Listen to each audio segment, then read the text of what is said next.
Praise lord, హల్లెలూయా. దేవుని నామానికి స్తోత్రాలు. మీ అందరికీ నా వందనాలు తెలియజేస్తున్నాను. ఈ దినం కొరకు దేవుడు సిద్ధపరిచినటువంటి మాటలు.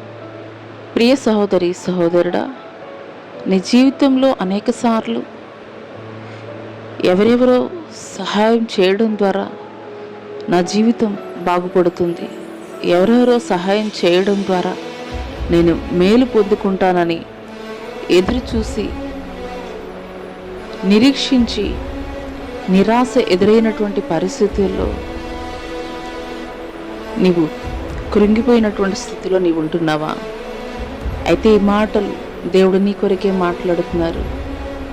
నిశ్చయముగా నేను మేలు చేయవలనని నేను నిన్ను బలపరచుచున్నాను. హల్లెలూయా. ఈ మాటలు వింటున్నటువంటి ప్రియనేస్తమా, మనుషుల యొక్క సహాయం కాదు, మనుషుల యొక్క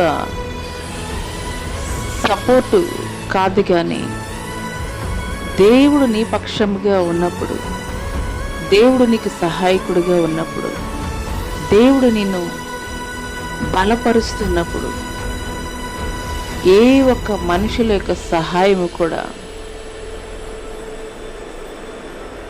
ప్రయోజనమైనదిగా అయితే కనుక ఉండదు. అది నిష్ప్రయోజనమే. ఎందుకొరకంటే సర్వశక్తుడైనటువంటి దేవుడే నీ పక్షముగా ఉన్నప్పుడు, సర్వశక్తుడైనటువంటి దేవుడే నిన్ను బలపరుస్తున్నప్పుడు, ఆయన ఏదైనా చేయగలిగినటువంటి శక్తి సామర్థ్యం కలిగినటువంటి దేవుడు మరి నిశ్చయంగా నీ జీవితంలో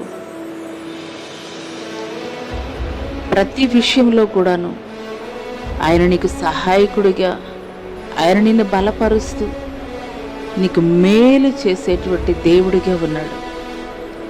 ఈ మాటలు దేవుడు నా కొరికే మాట్లాడుతున్నారని నీవు పరిపూర్ణమైనటువంటి విశ్వాసాన్ని కలిగి ఉన్నట్లయితే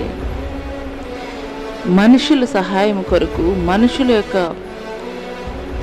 సపోర్టు కొరకు ఆలోచించడం మానివేసి దేవుడు నీకు సహాయకుడిగా ఉండబోతున్నాడు. దేవుడు నిన్ను బలపరచబోతున్నాడు. దేవుడు నీ పక్షముగా ఘనమైనటువంటి కార్యాలు జరిగించబోతున్నాడు. దేవుడు నీ పక్షముగా మేలు జరిగించబోతున్నాడు. అట్టి కృప దేవునికి దయచేయనుగాక. ఆమేన్.